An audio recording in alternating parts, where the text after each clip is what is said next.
নড়াইলে অনুষ্ঠিত হল জুলাই পদযাত্রা। এতে অংশ নেন এনসিপি-এর নেতাকর্মী, যারা জনগণের স্বার্থে ঐক্যবদ্ধ কণ্ঠে শপথ নেন নতুন দিনের প্রত্যাশায়। পদযাত্রার মাধ্যমে তারা তুলে ধরেন সামাজিক ন্যায়বিচার, উন্নয়ন ও গণতন্ত্রের বার্তা। নড়াইলের প্রধান সড়ক প্রদক্ষিণ করে এই পদযাত্রা এক অনন্য উদাহরণ হিসেবে স্মরণীয় হয়ে থাকবে অংশগ্রহণকারীদের মনে। পুলিশকে সাক্ষী রেখে, সেনাবাহিনীকে সাক্ষী রেখে রাতের বেলায় ভোট কেটে নিয়েছে। কবর থেকে এমন শুনেছি মরা মানুষ এসেও ভোট দিয়ে গিয়েছে। আমরা এমনও শুনেছি দাদা দাদি 20 বছর আগে মারা গিয়েছে, উনিও নাকি ভোটার লাইনে এসে ভোট দিয়ে গিয়েছে। এগুলা ছিল হুদা কমিশনের কাজ। এই হুদা কমিশনের নুরুল হুদা, এই নুরুল হুদার পরিণতি কিন্তু আজকে জাতি দেখছে। জুতার মালা গলায় দিয়ে আজকে উনি কারাগারে নিক্ষিপ্ত হয়েছে। প্রিয় নড়াইলবাসী, গতকাল আমাদের নির্বাচন কমিশন বলে দিয়েছে শাপলা মার্কা নাকি আমাদেরকে দেওয়া হবে না।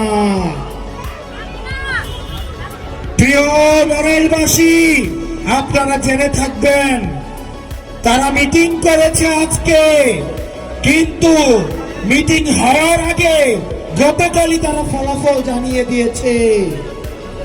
অর্থাৎ ভোটের আগের ফলাফলের মতো আমাদের নির্বাচন কমিশন এখন মিটিং এর আগেই তারা ফলাফল জানিয়ে দেয়। আমরা ধিক্কার জানাই এই নির্বাচন কমিশনের দ্বিচারিতাকে।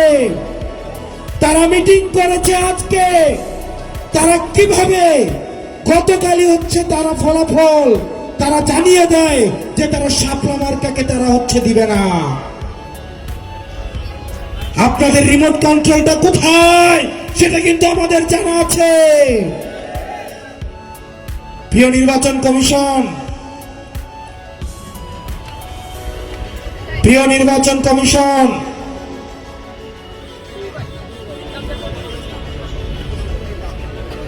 আমরা দেখতাম নির্বাচনের আগে জিএম কাদের যায় ভারতে, এরশাদ যেত ক্যান্টনমেন্টে গলফ খেলতে।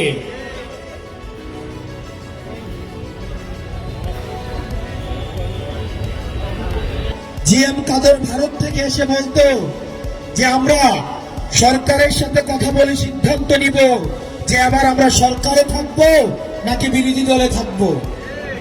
ঠিক কিনা? আমাদের কাছে খবর আছে এই নির্বাচন কমিশনের কারা কারা কিছুদিন আগে ক্যান্টনমেন্টে সিএমএইচে ভর্তি ছিলেন। আমাদের কাছে কিন্তু খবর আছে। এরশাদকে যেভাবে গলফ খেলতে নিয়ে যেত, ঠিক একইভাবে এখন অনেককেই ধরে ধরে সিএমএইচে নিয়ে যাওয়া হয়।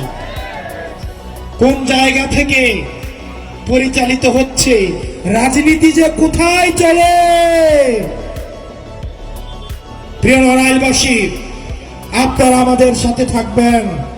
আমরা প্রতিজ্ঞা করছি অতীতের যে রাজনীতিক যে ধারণা ছিল, যেই খেলা ছিল, সেই খেলার নিয়ম তো পাল্টাবই, খেলাকেও পাল্টে দিব।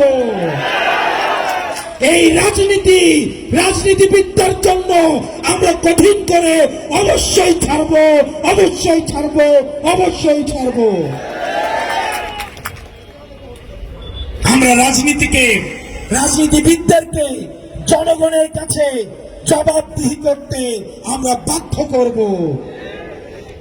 রাষ্ট্রের প্রতিষ্ঠানগুলোকে আমরা জবাবদিহি করতে বাধ্য করব। আমরা আবারও বলছি, নির্বাচন, জনগণ এবং রাজনীতি যদি করতেই হয় তাহলে চাকরি ছেড়ে দিয়ে এসে এবং ক্যান্টনমেন্ট ছেড়ে দিয়ে এসে তাহলে রাজনীতির মাঠে এসে রাজনীতি করুন। গলফ খেলিয়ে, হসপিটালে ভর্তি করিয়ে যারা রাজনীতিতে যারা ইন্টারফেয়ার করার চেষ্টা করছেন, আপনারা ফাউল করছেন। খুব শীঘ্রই আপনারা রেড কার্ড দেখবেন। প্রিয় নড়াইলবাসী, আপনারা ভালো থাকবেন, সুস্থ থাকবেন।